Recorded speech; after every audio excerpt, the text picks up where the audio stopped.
आज हम पढ़ेंगे पाठ 11 डॉक्टर अब्दुल कलाम के संदेश। यहाँ डॉक्टर अब्दुल कलाम नई पीढ़ी को ऊंचे सपने देखने तथा उन सपनों को पूरा करने के संकल्प का संदेश दे रहे हैं। डॉक्टर अब्दुल कलाम का परिचय जान लेते हैं। पहले युवकों को ऊंचे सपने देखने की प्रेरणा देने वाले, नई पीढ़ी में आस्था रखने वाले, बड़े उद्देश्यों को अपने सामने रख उन्हें पूरा करने के संकल्प का संदेश देने वाले और भारत को 2020 तक एक पूर्ण विकसित राष्ट्र बनाने का विश्वास रखने वाले भारत के पूर्व राष्ट्रपति डॉक्टर APJ अब्दुल कलाम से भारत का बच्चा बच्चा परिचित है। इसका कारण बच्चों के प्रति उनका प्रेम भाव था और इसी प्रेम भाव के कारण उन्हें विश्वास था कि उनका सपना भारत की भावी पीढ़ी ही पूरा कर सकती है। यहाँ बोला जा रहा है कि डॉक्टर अब्दुल कलाम को इनका बच्चों के प्रति प्रेम ही इन्हें विश्वास दिलाता है कि इस भारत के भावी पीढ़ी ही इस देश को विकसित राष्ट्र बना सकती है। डॉक्टर APJ अब्दुल कलाम का जन्म 15 अक्टूबर 1931 को तमिलनाडु में रामेश्वरम के पास हुआ था। इन्हें भारत के मिसाइल मैन के नाम से पहचाना जाता है।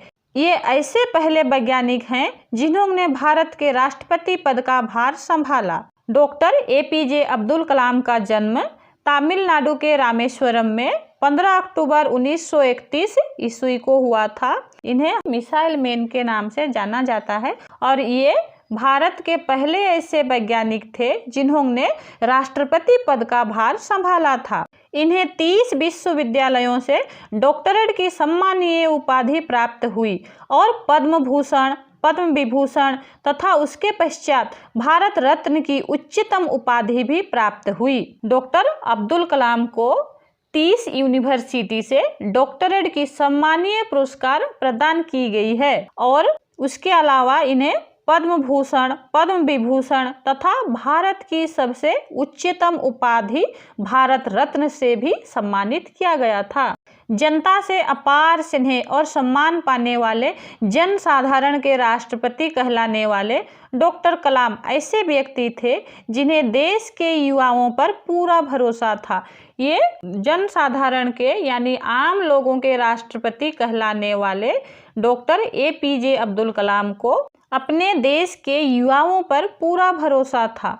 इसलिए अपनी रचना युवाओं के गीत में वे नई पीढ़ी को संबोधित करते हुए कहते हैं कि युवाओं को हमेशा बड़े उद्देश्य रखने चाहिए।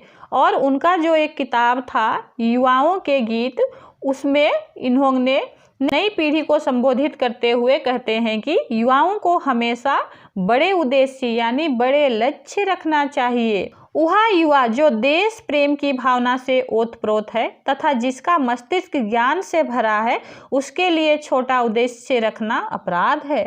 और उनका कहना था कि जो युवा देश प्रेम की भावना से लबालब भरा हुआ है तथा जिसका मस्तिष्क, जिसका दिमाग ज्ञान से भरा हुआ है, उसके लिए छोटा लक्ष्य रखना अपराध है, छोटा लक्ष्य रखना पाप है। उनके अनुसार पृथ्वी का सबसे शक्तिशाली संसाधन है युवाओं का तेजस्वी मस्तिष्क।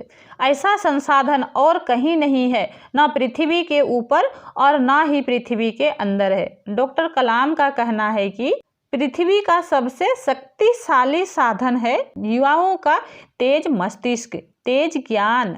ऐसा साधन और कहीं नहीं मिलता, ना पृथ्वी के ऊपर मिलेगा और ना ही पृथ्वी के अंदर मिलेगा। वो तो सिर्फ युवाओं के मस्तिष्क के अंदर होता है।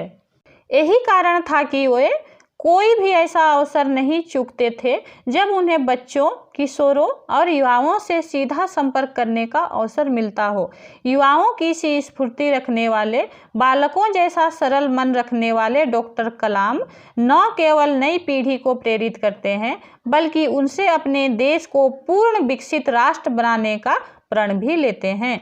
तो यही एक कारण था जिसको अब्दुल कलाम कभी भी अपने हाथों से जाने नहीं देते थे। उन्हें जब भी बच्चों, किशोरों या युवाओं से सीधा संपर्क करने का अवसर मिलता था, मौका मिलता था, वो हमेशा मिलते थे कुछ ज्ञानवर्धक संदेश देने के लिए और हमेशा नई पीढ़ी को प्रेरित करते थे और उनसे प्रतिज्ञा भी करवाते थे कि हमारे राष्ट्र को पूर्ण विकसित राष्ट्र बनाना है। वे बच्चों को संदेश देते हुए कहते हैं कि जीवन में कुछ भी असंभव नहीं है। यदि हम मन में निश्चय कर लें तो हम वे सारे काम भी सरलता से कर सकते हैं जो कठिन लगते हैं। वो बच्चों को संदेश देते हुए कहते हैं कि जीवन में कुछ भी असंभव नहीं है। अगर हम मन में दृढ़ निश्चय कर ले तो सारे काम हम आसानी से कर सकते हैं। कोई भी कठिन काम नहीं होते। कोई उदाहरण देते हुए बताते हैं कि एक समय था जब मनुष्य उड़ने की कल्पना भर कर सकता था, पर राइट बंधुओं ने उड़ने का सपना देखा और उस सपने को साकार कर दिखाया और वायु गतिकी के नियमों का सत्यापन हुआ। यहाँ पर डॉक्टर कलाम एक उदाहरण देते हुए कहते हैं कि पहले मनुष्य सिर्फ कल्पना कर सकता था, सिर्फ सपना देख सकता था कि मनुष्य उड़ सकते हैं, पर इस सपने को राइट बंधुओं ने पूरा कर दिखाया। उन्होंने ये सपना देखा और उन सपनों को राइट बंधुओं ने गति के नियमों का अनुसरण करते हुए प्रमाणित कर दिखाया। इसके साथ ही वे एक भौरे का उदाहरण देकर कहते हैं कि यदि वायु गतिकी के नियमों को आधार बनाएं तो शायद एक भौरा कभी उड़ान भर ही नहीं सकता। अपनी बनावट, आकार, भार आदि के आधार पर उसके लिए उड़ान भरना असंभव है, किंतु हर वैज्ञानिक नियमों से अनजान भौरे उड़ान भर सकते हैं। यदि हम भी चाहे तो हर काम कर सकते हैं। यहाँ पर और एक दूसरा उदाहरण देते हुए कहते हैं, अगर एक भौरा वैज्ञानिक नियमों का पालन करते हुए उसका बनावट, आकार और भार के हिसाब से देखा जाए तो एक भौरा कभी उड़ान भर ही नहीं सकता है, पर इन वैज्ञानिक नियमों से अनजान एक भौरा आसानी से उड़ सकता है। यानी हम भी अपने मन में अगर कुछ करने का सोचें तो हर काम कर सकते हैं। डॉक्टर अब्दुल कलाम के अनुसार ज्ञान जीवन पर्यंत पाया जा सकता है। ज्ञान हमें महान बनाता है। उनके अनुसार ज्ञान के 4 अंग हैं: सृजनशीलता, नीतिपरायणता, साहस और अंतहीन जोश व लगन। सृजनशीलता के विषय में वे कहते हैं, डॉक्टर कलाम आगे कहते हैं कि ज्ञान जो बुद्धि है वो जीवन पर्यंत पाया जाने वाला साधन है। ज्ञान हमें महान बनाता है और उनके अनुसार ज्ञान के 4 अंग होते हैं: सृजनशीलता, नीतिपरायणता, साहस और अंतहीन जोश व लगन। सृजनशीलता के विषय में आगे क्या कहते हैं? गहन अध्ययन सृजनशीलता को जन्म देती है। सृजनशीलता देती है नई सोच की शक्ति। सोचने की शक्ति से पैदा होता है ज्ञान और ज्ञान बनाता है हमें महान व्यक्ति। सृजनशीलता यानी रचनात्मक, कुछ भी क्रिएटिविटी काम करना, और उसी रचनात्मक कार्य ही हमें नई सोचने की शक्ति देती है और ये नई सोचने का शक्ति से ही हमें ज्ञान प्राप्त होता है और वही ज्ञान हमें महान व्यक्ति बनाता है। नीतिपरायणता के संबंध में डॉक्टर अब्दुल कलाम का कथन है कि जहाँ नीतिपरायणता होती है वहाँ चरित्र सुंदर होता है। सुंदर चरित्र से घर में सद्भाव और समन्वय रहता है और घर में समन्वय होता है, विश्व में शांति होती है। आगे डॉक्टर कलाम कहते हैं कि जहाँ नियमों का पालन होता है वहाँ चरित्र सुंदर होते हैं और सुंदर चरित्र से ही घर में सुख शांति बनी रहती है और जब घर में सुख शांति होता है तो विश्व में भी शांति होती है। डॉक्टर कलाम ज्ञान के तीसरे अंग साहस को परिभाषित कर स्पष्ट करते हैं कि हमारे भीतर अलग सोचने, अलग खोजने, अनजान राह पर चलने, असंभव को संभव करने, समस्याओं का हल ढूंढने और सफलता पाने का जोखिम उठाने का साहस होना चाहिए। ये सभी विलक्षणताएं एक युवा के गुण हैं। आगे तीसरे अंग को दर्शाते हुए डॉक्टर कलाम कहते हैं कि हमारे भीतर अलग सोचने की शक्ति होनी चाहिए, अनजान मार्ग पर चलने का हिम्मत होना चाहिए, असंभव को संभव कर दिखाने का ताकत होना चाहिए, समस्याओं का हल ढूंढने में सफल होना चाहिए। इन सारे सफलताओं को पाने के लिए साहस होना चाहिए और ये सभी अलौकिक गुण एक युवा के गुण हैं। ज्ञान के चौथे अंग अंतहीन जोश व लगन के बारे में उल्लेख करते हुए डॉक्टर अब्दुल कलाम भारत के नोबेल पुरस्कार प्राप्त वैज्ञानिक डॉक्टर सी.वी. रमन के शब्दों का प्रतिनिधित्व करते हैं, जिनके अनुसार युवाओं को कभी भी निराश होकर हिम्मत नहीं खोनी चाहिए। हमें स्वयं में जोश और विजय की लगन प्राप्त करनी चाहिए, ताकि हम यह सिद्ध कर सकें कि हम एक गौरवपूर्ण सभ्यता के वारिस हैं और इस ग्रह में एक सम्मानजनक स्थान पाने के हकदार हैं। डॉक्टर अब्दुल कलाम ज्ञान के चौथे अंग को परिभाषित करते हुए वैज्ञानिक डॉक्टर सी.वी. रमन के शब्दों का प्रतिनिधित्व करते हुए कहते हैं कि युवाओं को कभी भी निराश नहीं होना चाहिए, उन्हें कभी भी दुखी नहीं होना चाहिए और उन्हें कभी भी भरोसा नहीं खोनी चाहिए, उन्हें हिम्मत नहीं खोनी चाहिए।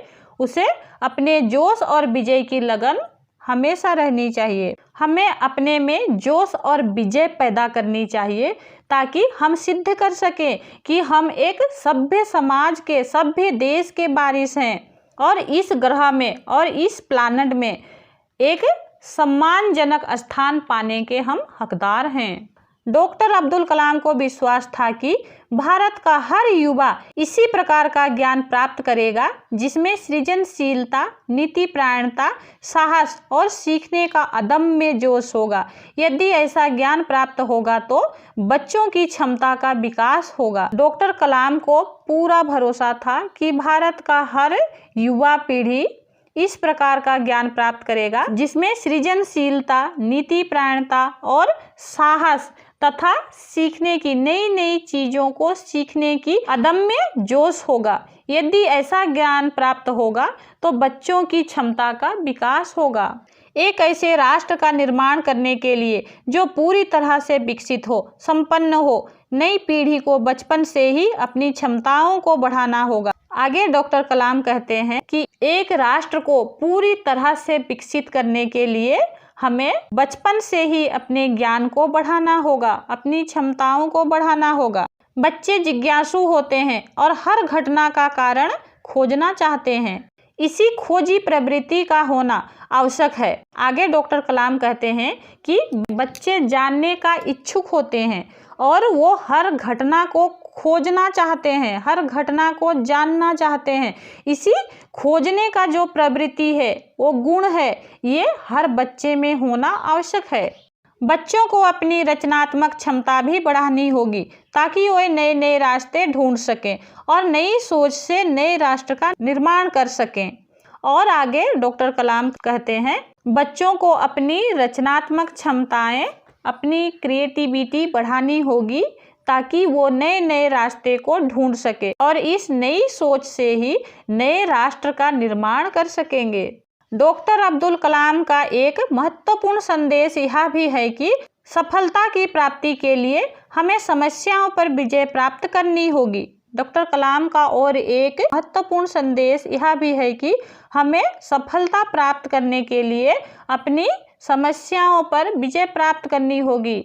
वे फरवरी 2007 को कोयम्बतूर के एक सुखद अनुभव का उदाहरण युवाओं को देते हुए कहते हैं कि वे एक ऐसे विद्वान व्यक्ति से मिले जो अपंग थे, और एक उदाहरण 2007 में एक कोयम्बतूर के एक सुखद अनुभव, एक और घटना को वो दर्शाते हुए युवकों के सामने रखते हुए बोलते हैं कि एक ऐसे विद्वान व्यक्ति से मिला जो अपंग था, जो अपाहिज था, जन्म से ही उसके हाथ पैर नहीं थे। उनका नाम श्री कृष्ण मूर्ति था। अपंग होने के बावजूद उनके चेहरे की चमक और आत्मविश्वास सराहनीय था।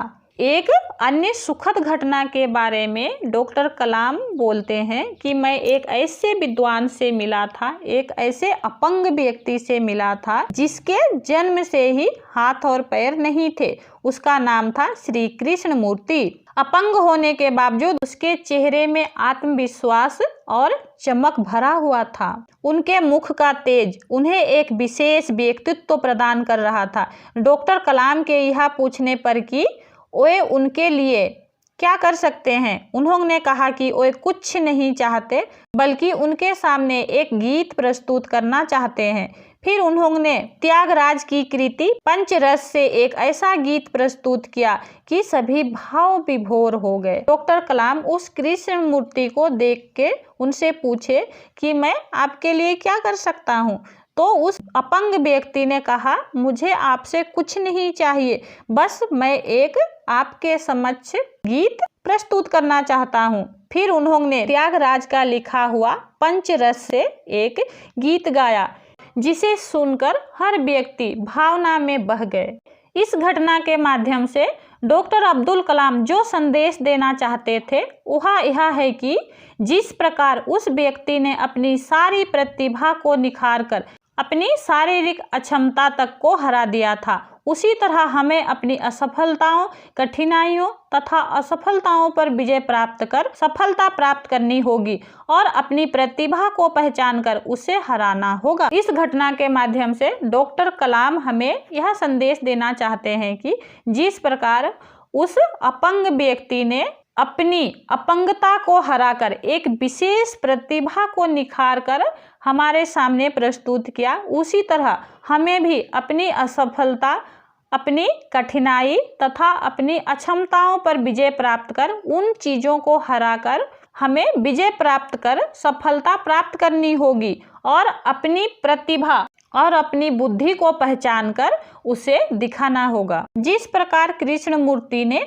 अपनी जटिल समस्या पर विजय प्राप्त कर अपनी संगीत की प्रतिभा को निखार कर तथा स्वयं के व्यक्तित्व को दिव्य बना लिया था, उसी तरह यदि हम भी चाहें तो अपने मनोबल और आत्मविश्वास के सहारे अपने आप को पूर्ण समर्थ बना सकते हैं। इसलिए डॉक्टर कलाम कहते थे कि समस्या को हराकर सफलता पाना हर युवा का उद्देश्य होना चाहिए। आगे डॉक्टर कलाम कहते हैं, जिस प्रकार कृष्णमूर्ति ने अपनी सबसे बड़ी समस्या को हराकर संगीत की प्रतिभा को अपनाकर स्वयं के व्यक्तित्व को अलौकिक कर दिया, उसी तरह हम भी चाहे तो हम अपने मनोबल को आत्मविश्वास के सहारे पूर्ण बना सकते हैं और हर समस्या को हराकर सफल पाना ही एक युवा का लक्ष्य होना चाहिए। एक बहुमुखी प्रतिभा के धनी डॉक्टर APJ अब्दुल कलाम प्रसिद्ध वैज्ञानिक, शिक्षक, बुद्धिजीवी, देश प्रेम की भावना से ओतप्रोत होने के साथ साथ एक लेखक, कवि, संगीतज्ञ, प्रकृति प्रेमी, चिंतक और प्रेरक भी थे। अनेक विषयों के ज्ञाता डॉक्टर APJ अब्दुल कलाम एक प्रसिद्ध वैज्ञानिक, शिक्षक, बुद्धिजीवी और देश भावना से भरा हुआ एक लेखक, कवि, संगीतज्ञ, प्रकृति प्रेमी, चिंतक और सभी को प्रेरणा देने वाले व्यक्ति थे। जो मूल मंत्र उन्होंने नई पीढ़ी को दिया उसे उन्होंने स्वयं पाकर सत्यापित किया और ये जो सारे मंत्र वो नई पीढ़ी को दे रहे हैं, इन सारे नियमों को उन्होंने खुद अपनाकर उसे प्रमाणित किया है। आने वाली पीढ़ी उनके सपनों को सत्य कर अवश्य ही 2020 तक भारत को पूर्ण विकसित राष्ट्र बनाने का बीड़ा उठाएगी। आगे कहा जा रहा है, आने वाली पीढ़ी इस नए मूल मंत्र को अपनाकर जरूर 2020 तक भारत को पूर्ण रूप से विकसित राष्ट्र बनाने का जिम्मा उठाएगी। धन्यवाद।